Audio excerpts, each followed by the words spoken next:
लागत भी खरीद भी ज़्यादा हुई और उसको एमएसपी भी ज़्यादा देने का काम हुआ। कम आयात निर्भरता हुई और उपभोक्ताओं के लिए सस्ती कीमत है। अगर आप एक्सपोर्ट्स भी देखेंगे तो आज तक का सबसे ज़्यादा एग्रीकल्चर एंड एलाइड एक्सपोर्ट्स ये 50 बिलियन यूएस डॉलर से ज़्यादा का हुआ है। ये अपने आप में दिखाता है कि कैसे कृषि के क्षेत्र में एक तरफ दाम बढ़ाने, योजनाओं को लाने, खरीद को बढ़ाने का लाभ किसानों की आय को बढ़ने में हुआ है और कृषि के उत्पादन में भी बढ़ोतरी हुई और आयात पर हमारी निर्भरता कम हुई है।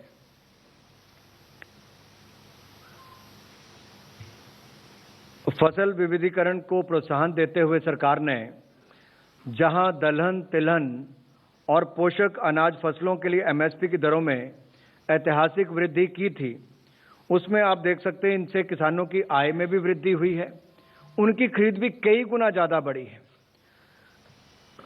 दलहन तिलहन के एमएसपी बढ़ाने से मिले प्रोत्साहन के फलस्वरूप 2018-19 में उत्पादन जो 220 लाख मीट्रिक टन था वो बढ़कर 277 लाख मीट्रिक टन मात्र 2.5-3 वर्षों में हो गया है और जो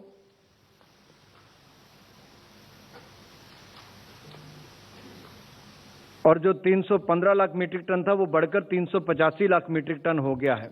यानी कि दलहन का 220 लाख मीट्रिक टन से बढ़कर 277 मीट्रिक टन और तिलहन का 315 लाख मीट्रिक टन से बढ़कर 385 लाख मीट्रिक टन हुआ है।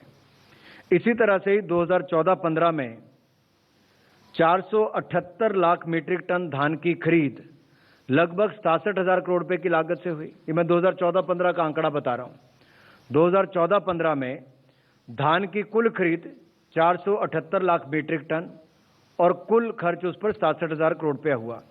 इससे बढ़कर 2020-21 में ये 476 लाख मीट्रिक टन से बढ़कर 895 लाख मीट्रिक टन हो गई और जो खर्चा इसके ऊपर 67,000 करोड़ हुआ था वो बढ़कर 1,70,000 करोड़ रुपया हुआ है।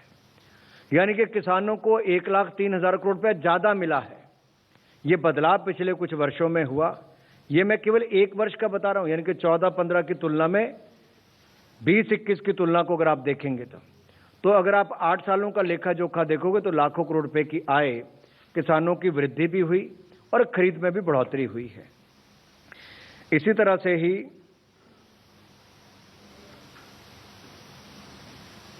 बाकी दाम मैंने आपको बता दिए। अगर आप तुलना चाहोगे तो मैं आप 2014-15 की तुलना से लेकर अब क्या दाम हुए हैं मैं वो भी आपके अगर चाहो तो जानकारी के लिए बता दूं।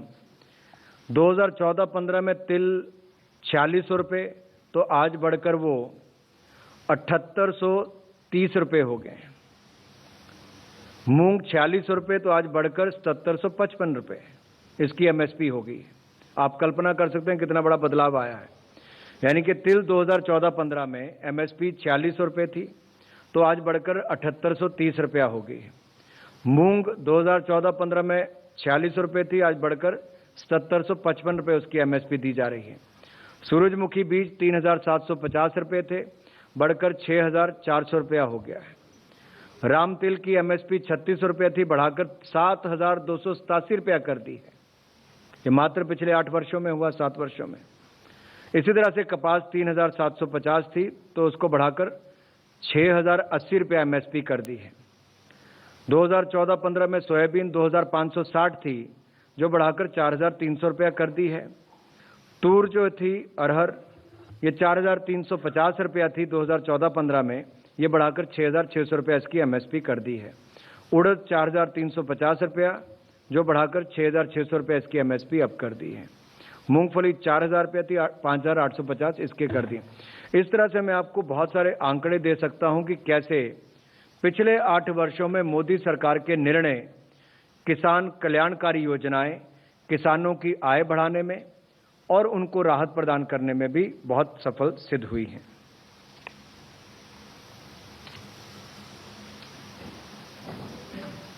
बस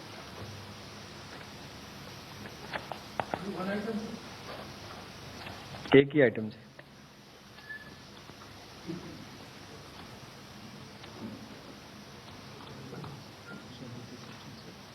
हाँ ले सकते हैं question. Thank you, sir. We will now take some questions. Okay, 91.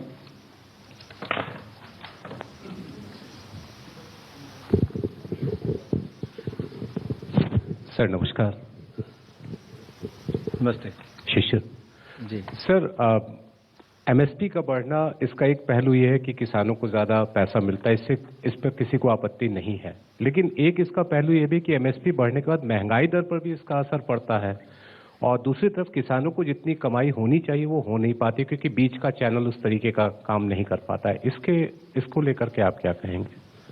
अच्छा है शिशिर जी, आपने सवाल पूछा, क्योंकि मैंने पहले भी अपनी बात में कहा, शायद मैं थोड़ा ज़्यादा तेज बोल गया इसलिए कहीं दिक्कत आई होगी। सब्सिडी में, फर्टिलाइजर सब्सिडी में जहां 1 लाख करोड़ रुपया पिछली बार सब्सिडी मिलती थी, इस वर्ष वो बढ़कर 2,10,000 करोड़ रुपया हो गई। किसानों पर हमने फर्टिलाइजर के बढ़ते दाम जो दुनिया भर में बढ़े उसका बोझ नहीं पड़ने दिया, उल्टा उसकी सारा बोझ भारत की सरकार, मोदी सरकार ने वहन किया है। दूसरी ओर समय से पहले, बुआई से पहले हमने जो खरीफ फसलों के समर्थन मूल्य एमएसपी को आज घोषणा की है, तो जारी किए हैं, इससे भी किसानों को विश्वास दिलाया है कि दाम भी अच्छे मिलेंगे और खरीद भी होगी। मैंने पिछले कुछ वर्षों के आंकड़े इसलिए भी बताने चाहे आपको कि किस तरह से हमने दाम भी बेहतर कर दिए और इसकी खरीद को भी दुगने से ज्यादा कर दिया है। इसलिए किसानों को मैंने परसेंटेज वाइज भी बताया कि लागत प्लस 50% मुनाफा तो मिनिमम मिल ही रहा है, उससे ज्यादा भी 1.85 टाइम्स देने का काम भी मोदी सरकार के समय हो रहा है। अलग अलग फसलों में मैंने बताया, कहीं पे 1.75, कहीं पे 1.85, कहीं पे 1.59, तो ये भी सब हो रहा है। जैसे दालों की खरीद, अभी मैं ये आपके सामने एक चार्ट है, देखिए, ये एमएसपी पर दालों की खरीद में 74 गुना वृद्धि हुई है। 2009 से 14 तक 1.51 लाख मीट्रिक टन था, जो बढ़कर 112.63 लाख मीट्रिक टन 2016 से 2021 के बीच में हुआ, केवल 5 वर्षों। ये अपने आप में दिखाता है कि जो हम आयात पर निर्भर रहते थे, कि दुनिया भर से दालें मंगवाते थे, हमने अपने किसानों के लिए दाम बढ़ाए, उनकी भी आय बढ़ी और आयात पर निर्भर भी नहीं होना पड़ा। नंबर 125। सर, आपने आत्मनिर्भरता की बात की और दाल का तो हम लोग देख रहे हैं, इस पे भी एक बड़ा रोल रहा है कि इंपोर्ट बहुत अच्छा हुआ है। दाल जो इंपोर्ट नहीं हो पा रहे, उस दाल का प्राइस बढ़ रहा है, शायद आपको पता होगा, जैसे कि मसूर दाल है। और जब मैं ऑयल सीड की बात करें, हमने इस बार देखा कि जैसे इंडोनेशिया ने बैन कर दिया, हमारे यहाँ हाल खराब हो गई। So by when we can expect कि विल बी आत्मनिर्भर in oil seed? Even now we are 65% dependent after 8 years of this government. देखिए, उसमें जैसे मैंने पहले भी कहा कि 11,000 करोड़ रुपए का तो हम पाम ऑयल की जगह अगर मैं बात कर रहा हूं, तो नॉर्थ ईस्ट के क्षेत्रों के लिए स्पेसिफिक तौर पर स्कीम को लाया गया है। एक फोकस्ड इंप्लीमेंटेशन, जैसे आपने हमारे बाकी प्रोग्राम्स में भी देखा होगा कि एक और टेक्नोलॉजी का उपयोग करते हैं और 100% सशक्तिकरण की ओर ये सरकार काम करती है। चाहे वो शौचालय की बात थी, बिजली की बात थी, बैंक खातों की बात थी, या पानी देने की बात हो, या पक्के मकान देने की बात हो।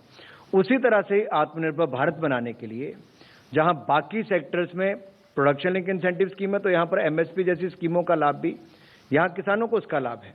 दलहन तिलहन के मैंने आंकड़े आपको बताए, 72%, 72 गुना ज्यादा, परसेंट भी नहीं, गुना ज्यादा वो खरीद की है।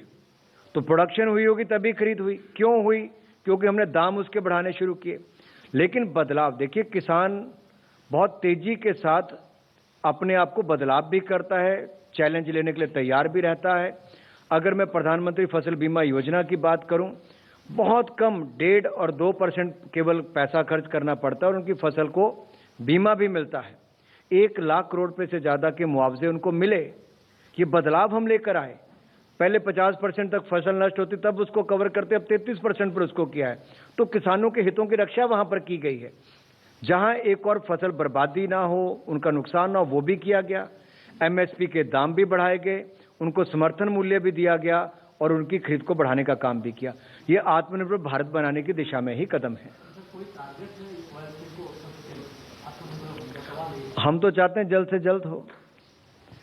26। और इसीलिए लाखों एकड़ भूमि जो सिंचाई योग्य नहीं भी थी, उस पर भी उसको सिंचाई योग्य बनाए, उस दिशा में भी हम लोग काम कर रहे हैं। फर्टिलाइजर्स में भी एक और नैनो फर्टिलाइजर की ओर जाने का काम कर रहे हैं, ताकि भाड़ा भी कम पड़े, खर्चा भी कम हो, और दूसरी ओर नेचुरल फार्मिंग को भी उतना ही बढ़ावा दिया जा रहा है ताकि फर्टिलाइजर्स की लागत कम हो सके। सर, मैं लक्ष्मण, CNBC आवाज से। मेरा सवाल यह है कि सरकार ने जो ऐलान किया था कि किसानों की आमदनी दोगुनी करेंगे, उसके बाद लगातार MSP में बढ़ोतरी की गई थी। इन MSP में बढ़ोतरी के बाद उस लक्ष्य के कितने करीब हम पहुंच पाए हैं? और दूसरा सवाल ये है कि चूंकि खेती से जुड़ी फैसले लिए गए हैं, तो क्या फर्टिलाइजर की उपलब्धता बढ़ाने या इस मुद्दे पर भी कोई चर्चा हुई कैबिनेट की बैठक में? किस पे चर्चा हुई? फर्टिलाइजर की उपलब्धता बढ़ाने के लिए। देखिए, जहां दुनिया भर में फर्टिलाइजर का संकट था, हमने भारत में ऐसे कोई स्थिति पैदा नहीं होने दी। आपदा के समय भी जहां एक और आप सबके लिए भी और देश भर के लिए मुफ्त वैक्सीन उपलब्ध कराई, वहीं पर किसानों के लिए फर्टिलाइजर की कमी ना आए। रॉ मटेरियल की पूरी दुनिया भर में कमी है, उसके बावजूद देश के किसानों को फर्टिलाइजर की कमी नहीं होने दी। साथ ही साथ नैनो फर्टिलाइजर्स को भी लॉन्च कर दिया है, और आगे भी हमारा प्रयास है कि उस दिशा में बहुत सारे कदम हमने उठाए हैं और उस दिशा में बहुत बदलाव भी देखने को मिल रहा है। फर्टिलाइजर मंत्री आपको उसमें और डिटेल में बता पाएंगे। लेकिन जो आपका पहला प्रश्न है, उस पे बारे में बताना चाहूंगा कि धान के लिए जो MSP का भुगतान है, अगर आप उसकी तुलना भी करके देखेंगे तो 2007 से 2014 तक 2.58 लाख करोड़ रुपया खर्च हुआ, और 2014 से 2021 तक बढ़कर 7,43,000 करोड़, तो 2,58,000 करोड़ से बढ़कर 7,43,000 करोड़ रुपया वो हो गया। गेहूं के लिए MSP का भुगतान, जहां पिछली सरकार के 2007 से 14 के बीच में 1,99,000 करोड़ रुपया खर्च हुआ था, अब बढ़कर वो 2014 से 21 में 3,65,000 करोड़ रुपया हुआ है। इसी तरह से दलहन खरीद पर जो मैंने पहले बताया 74 गुना वृद्धि हुई है, वहां पर 2009 से 14 तक 1.51 लाख करोड़ रुपया 1.51 लाख मीट्रिक टन खरीद हुई थी, तो बढ़कर 112.63 लाख मीट्रिक टन उसकी खरीद हुई है। तो एक बड़ा बदलाव आया है, उस दिशा में सारे कदम हैं किसानों के लिए।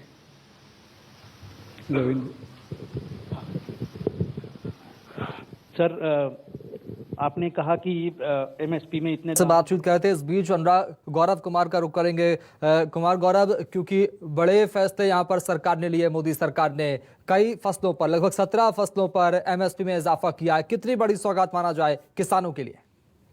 देखिए, जाहिर तौर पे केंद्र सरकार का ये दावा है। अभी जो कैबिनेट की बैठक सुबह 11 बजे से प्रधानमंत्री आवास पे हुई थी, उसमें ये फैसला लिया गया और केंद्र सरकार का दावा है कि किसानों को राहत पहुंचाने के लिए सरकार ने खरीफ की फसल, जिसका अभी सीजन है, उसकी बुआई से पहले सरकार ने बड़ा फैसला लिया और 14 किस्म की 17 फसलों पे MSP को बढ़ाया है। 50% से ज्यादा MSP तो लगभग सभी फसलों पे है। कुछ फसलों पे ऐसा सरकार कर रही है कि 2014-15 के मुकाबले की अगर बात करें तो 50% से भी ज्यादा है। जैसे उदाहरण के तौर पे धान पर 100 रुपए की बढ़ोतरी की गई है, मूंगफली पर 300 रुपए, उड़द दाल पे 300 रुपए, साथ ही इसी तरह कुल 17 प्रोडक्ट्स हैं जिसपे कि 50% से ज्यादा का इजाफा किया गया है। और केंद्र सरकार मंत्री यानी अनुराग ठाकुर ने अभी प्रेस कॉन्फ्रेंस में इस बात का ऐलान किया है कि किसानों को आत्मनिर्भर बनाने के लिए ये सारे कदम उठाए जा रहे हैं। और एक तरह से आप कह सकते हैं कि किसानों के लिए एक बड़ी राहत की खबर आज की कैबिनेट से जरूर निकल कर आई है। जी कुमार गौरव, जो सरकार का दावा था, सरकार कह रही थी, चुनाव के वक्त भी अक्सर सुनने में आया था कि किसानों की आय दोगुनी हम 2024 तक कर देंगे, 2022 तक कर देंगे, तो क्या माना जाए, क्या उसी और एक और कदम बढ़ाया सरकार ने? सरकार का दावा कम से कम ये जरूर है, 2024 का जो उनका वादा था, अब इस बीच 2 साल का वक्त कोरोना काल में निकल गया, तो ये एक सेटबैक रहा है सरकार के लिए। लेकिन फिलहाल कम से कम अगर सरकार की बात करें और जो आंकड़े सरकार की तरफ से 2014-15 और आज के मुकाबले में जो दिए जा रहे हैं, उससे ये जरूर दिखता है कि डबल इनकम तो वो अभी नहीं कर पाएंगे। लेकिन फिलहाल की स्थिति में लागत के बाद 50% का लाभ, 50% यानी कि लागत अगर 100 रुपए का है तो 150 रुपए की आमदनी है, यानी कि उसको 50% उनकी किसानों की आमदनी बढ़ाने का दावा सरकार जरूर कर रही है। कम से कम सरकारी आंकड़े जो खरीद हुई है और जो MSP है, उस आधार पे इस बात की गवाही देते हैं। हालांकि जमीन पे क्या स्थिति है ये एक अलग सोचने का विषय है और वैसे लोगों से मिलने का विषय है कि वही सही बता पाएंगे कि जमीन पे आखिर क्या हो रहा है। लेकिन हाँ, सरकारी आंकड़े, सरकारी फाइल्स और सरकारी आंकड़े ये जरूर कहते हैं कि एमएसपी बढ़ाकर किसानों को लाभ पहुंचाया जा रहा है। इससे पहले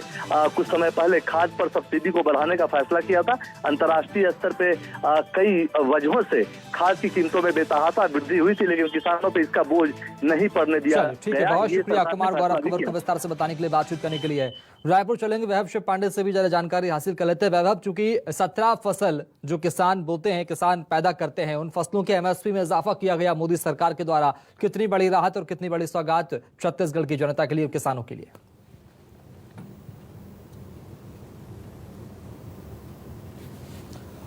छत्तीसगढ़ के लिहाज से खास तौर पे धान उत्पादक जो किसान हैं उनके लिए एक अच्छा फैसला है इसको कहा जा सकता है, क्योंकि किसान लगातार ये मांग कर रहे थे कि एमएसपी के दामों में वृद्धि होनी चाहिए।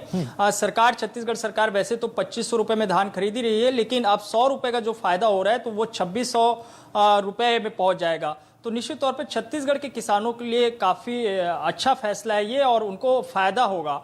दूसरी बात जो है, सोयाबीन पे जो राशि बढ़ाई गई है 350 रुपए के करीब, तो वो सोयाबीन उत्पादक जो किसान है, वैसे छत्तीसगढ़ में बहुत कम है, लेकिन फिर भी जिन इलाकों में सोयाबीन की खेती की जाती है वहां के किसानों के लिए भी इससे फायदा होगा। हालांकि जो छत्तीसगढ़ के किसान हो या फिर देश के अन्य राज्यों के किसान, वो ये मांग कर रहे थे कि जो केंद्र सरकार ने वादा किया था कि दोगुनी कीमत पर जो है किसानों से फसल ले जाएंगे, वो अब तक वो वादा तो पूरा नहीं हुआ है। छोटी राहत जो है धीरे धीरे पिछले मर्तबा जो करीब 60-80 रुपए के करीब जो है वृद्धि की गई थी, अब 100 रुपए तक का जो है दाम बढ़ाया गया है। तो एक फायदेमंद तो है किसानों के लिए, लेकिन फिर भी उतनी बड़ी जो है राहत नहीं है। चूंकि छत्तीसगढ़ में फायदा इसलिए ज्यादा हो रहा है क्योंकि राज्य सरकार भी उस पे अंतर की राशि देती है। तो इस लिहाज से अगर धान उत्पादक किसानों के लिहाज से अगर देखें, जो कि छत्तीसगढ़ में सबसे ज्यादा पैदावारी धान की होती है, तो उस लिहाज से अगर देखें तो वो आंकड़ा 2600 के करीब पहुंच रहा है। जो केंद्र सरकार का समर्थन मूल्य है उसमें अब जो वृद्धि 100 रुपए की हुई है, उसमें 500 रुपए और आप जोड़ लीजिए, राज्य सरकार की तरफ से है, माफ कीजिएगा 600 रुपए करीब और जोड़ लीजिए, तो वो आंकड़ा जो है पहुंच के 2600 से पार जाने वाला है। तो एक तरीके से ये किसानों के लिए राहत है, चूंकि किसान ये मांग करते रहे हैं हमेशा से कि वो फसल जो लागत मूल्य है वो वसूल नहीं पाते हैं। कभी कभी जो है बारिश ज्यादा होने से या फिर बारिश नहीं होने से जो फसल का नुकसान होता है उसकी भरपाई नहीं हो पाती। तो ऐसे में इससे शायद थोड़ी मदद तो मिलेगी किसानों को। ठीक है, बहुत शुक्रिया वैभव। शब्बीर के पास चलेंगे। शब्बीर, बड़ी राहत यहां पर मोदी सरकार ने किसानों को दी है, 17 फसलों के एमएसपी में इजाफा किया गया है। मध्य प्रदेश के किसान कैसे देखेंगे इस सौगात को, इस तोहफे को? देखिए, केंद्र सरकार की तरफ से जो ऐलान किया गया है मध्य प्रदेश के किसानों के लिए कह सकते हैं कि अच्छी खबर है, क्योंकि मध्य प्रदेश में 70% जो पूरी की पूरी जनसंख्या जो है वो ग्रामीण है, और ज्यादातर जो अर्थव्यवस्था मध्य प्रदेश की है वो खेती पर ही निर्भर है। और मध्य प्रदेश की बात की जाए, जो 17 आप जो खरीफ फसलों का जिक्र कर रहे हैं जिसके समर्थन मूल्य में बढ़ोतरी की गई, इसमें से करीब 5 से 6 ऐसी फसलें हैं जो मध्य प्रदेश में बड़े, ये कह सकते हैं बहुतायत में पैदावार होती है, जिसके अंदर सबसे ज्यादा मूंग की बात की जाए तो राज्य सरकार की तरफ से भी पिछले साल मूंग की जो समर्थन मूल्य था उसमें बढ़ोतरी की गई थी। अब केंद्र सरकार की तरफ से भी बढ़ोतरी कर दी गई। पिछली बार मूंग की जो खरीदी हुई थी वो समर्थन मूल्य में हुई थी और बम्पर पैदावार हुई थी, और इस बार की बात की जाए जो केंद्र सरकार की तरफ से समर्थन मूल्य में बढ़ोतरी की गई, सबसे ज्यादा मूंग में ही की गई है, करीब 480 रुपए की बढ़ोतरी की गई है। इसके अलावा मध्य प्रदेश की बात करें तो मध्य प्रदेश में सोयाबीन भी काफी बड़ी मात्रा में होता है और उसमें भी बढ़ोतरी की गई, करीब 350 रुपए उसमें बढ़ाए गए हैं। मूंगफली भी बड़ी मात्रा में होती है तो इसमें भी 300 रुपए बढ़ाए गए। धान पर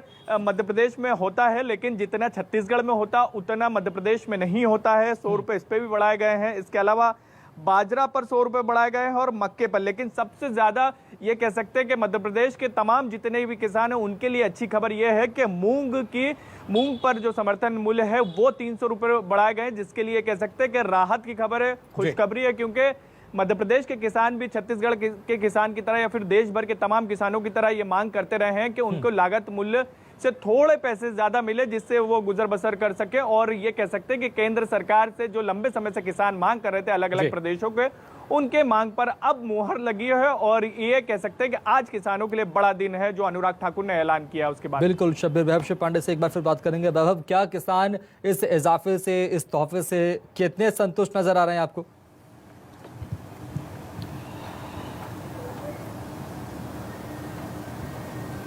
देखिए, अभी किसानों की तरफ से प्रतिक्रिया आनी बाकी है। जब तक उनके तरफ से कोई रिएक्शन नहीं आ जाता तब तक तो कुछ नहीं कहा जा सकता। लेकिन ये ज़रूर है, किसान कम से कम राहत तो महसूस करेंगे, क्योंकि महंगाई जिस हिसाब से बढ़ती जा रही थी उसमें ये उम्मीद लगा के बैठे हुए थे कि किसान की कुछ इस बार अच्छा खासा जो है इजाफा हो जाएगा। तो उस लिहाज से देखें तो कम से कम 100 रुपये का इजाफा तो हुआ है। 100 रुपये पेट्रोल हो चला है, तो 100 रुपये का इजाफा अगर धान पे हुआ है और उससे कहीं ज़्यादा सोयाबीन और मूंग पे किया गया है, जिसकी खेती छत्तीसगढ़ में कम होती है, तो लेकिन फिर भी जो 100 रुपये धान पे इजाफा हुआ है, चूंकि दोनों ही फसल जो है किसान यहाँ पे जो लेते हैं वो धान का ज़्यादा लेते हैं, चाहे वो गर्मी के मौसम में हो या फिर बारिश के दिनों में हो। तो उस लिहाज से छत्तीसगढ़ के किसानों के लिए ये 100 रुपये जो है बहुत ज्यादा लाभकारी नहीं, लेकिन लाभकारी तो है, इससे इनकार नहीं किया जा सकता है। हालांकि अभी किसान इस पर क्या रिएक्शन दे रहे हैं, क्या प्रतिक्रिया दे रहे हैं, इसका इंतजार करना होगा। और छत्तीसगढ़ सरकार की तरफ से भी इस पर क्या प्रतिक्रिया आ रही है, क्योंकि छत्तीसगढ़ सरकार और केंद्र सरकार के लिहाज से देखा जाए तो छत्तीसगढ़ सरकार पहले ही अंतर की राशि में जो है 600 से 700 रुपए ज्यादा दे रही है। यानी केंद्र सरकार जो समर्थन मूल्य है उसमें 600 से 700 प्लस करके राज्य सरकार देती है। तो राज्य सरकार इसको किस रूप में ले रही है वो भी देखना होगा, उनकी प्रतिक्रिया किस रूप में है, क्योंकि मांग तो इससे कहीं ज्यादा की जा रही थी लेकिन वो पूरी नहीं हो पाई है। बिल्कुल वैभव पांडे। शब्बीर से बात करेंगे, एक बार फिर राजधानी भोपाल चलेंगे। शब्बीर, क्या फर्टिलाइजर, चूंकि खाद की किल्लत की तस्वीरें लगातार मध्य प्रदेश के अलग अलग जिलों में सामने आई थी, हम सब ने देखी थी, कवर की थी, क्या फर्टिलाइजर को लेकर, खाद मुहैया कराने को लेकर सरकार को कोई बड़े फैसले लेने चाहिए थे, या जिक्र किया गया है?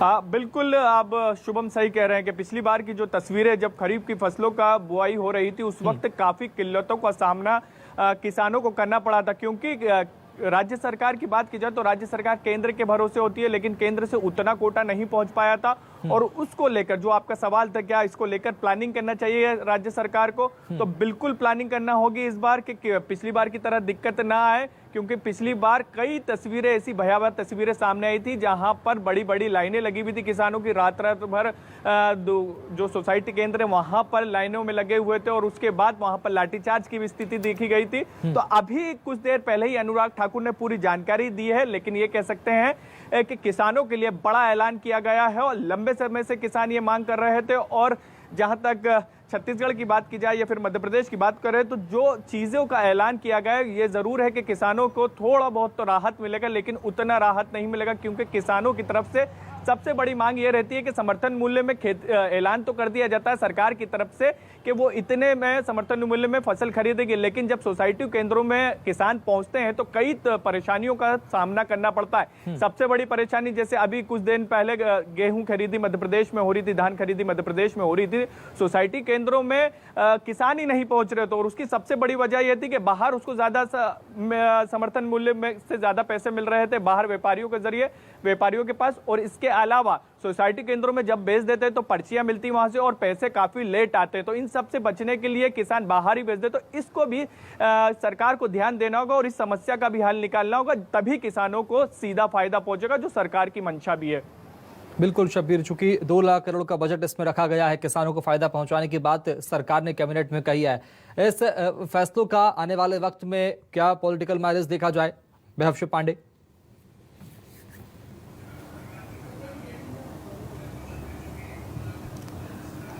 देखिए, छत्तीसगढ़ में इसे लेकर के जबरदस्त राजनीति होने वाली है, इसमें कोई दो राय नहीं है, क्योंकि राज्य सरकार और केंद्र सरकार के बीच में समर्थन मूल्य का जो मसला है वो काफी विवादों में रहा है। और इसी विवाद के चलते ही छत्तीसगढ़ में राजीव गांधी किसान न्याय योजना का शुभारंभ हुआ था। तो निश्चित तौर पे अब जो 100 रुपए की जो बढ़ोतरी हुई है, जाहिर तौर पर कांग्रेस के तरफ से इसे लेकर के जो प्रतिक्रिया आएगी वो यही आएगी, ऊंट के मुंह में जीरा। इतनी महंगाई बढ़ गई है, उसमें आप 100 रुपए अगर किसानों को देंगे तो बहुत ज्यादा नहीं है। ये कांग्रेस का रिएक्शन रहने वाला है, इसी लाइन पर कांग्रेस बात करेगी, इसमें कतई इनकार नहीं किया जा सकता। दूसरी तरफ केंद्र सरकार की तरफ से यानी कि बीजेपी की तरफ से यही कहा जाएगा कि हम सम्मान निधि के तौर पर जो है किसानों को राहत दे रहे हैं। अब देखिए, हमने एमएसपी पे जो है 100 रुपया दे दिया, 350 दे दिया, 300 दे दिया। तो एक तरीके से ये बीजेपी और केंद्र सरकार जो है अपनी उपलब्धियां गिनाने की कोशिश करेंगे। लेकिन किसान जो कि जमीन पर काम करते हैं, जो कि महंगाई में काम करते हैं, जिनके लिए खाद की किल्लत है, जिनके लिए बीज किल्लत है, जिन्हें महंगे दामों में बीज की खरीदारी करनी पड़ती है, जिन्हें महंगे दामों में खाद खरीदना पड़ता है, जिन्हें महंगे दामों में कृषि यंत्रों की खरीदी करनी पड़ती है, और वो अगर ये इस तरीके से अपने लागत मूल्य को वसूलेगा 100 रुपए में, 200 रुपए में, 300 रुपए में, तो आप समझिए कि उनको फायदा कितना होगा। इससे ज्यादा तो वो खर्च कर बैठते हैं। सवाल इस बात को लेकर के है कि जो नुकसान हो जाता है कभी ज्यादा बारिश होने की वजह से या कम बारिश होने की वजह से, उस नुकसान की भरपाई नहीं हो पाती है। उस दौरान राहत जो है न केंद्र की तरफ से पर्याप्त मिल पाता है, न ही जो है राज्य सरकार की तरफ से। तो ये इस पर भी कोई फैसला लेना चाहिए। और दूसरी बात जो है, इन्हीं सब चीजों के लेकर के जो फसल बीमा किया जाता है उसका समुचित लाभ भी नहीं मिलता, उसमें भी किसान ठगे जाते हैं। तो ये 100 रुपया, 350 रुपया या 200 रुपये बढ़ाने से बहुत ज्यादा लाभ तो नहीं, लेकिन हाँ ठीक है, महंगाई के इस दौर में आपने कुछ तो सही थोड़ी बहुत राहत तो दी। तो ये थोड़ी बहुत राहत वाली स्थिति है। मैंने कहा कि इसे किसान किस रूप में स्वीकार करते हैं, इसे देखना होगा। उनकी प्रतिक्रिया महत्वपूर्ण है। राजनीतिक मायने, राजनीतिक फायदे तो सियासी लोग जो है वो उठा ही लेंगे। ठीक है, बहुत शुक्रिया वैभव पांडे। शब्बीर अहमद, आपका बहुत शुक्रिया खबर को विस्तार से बताने के लिए, बातचीत करने के लिए।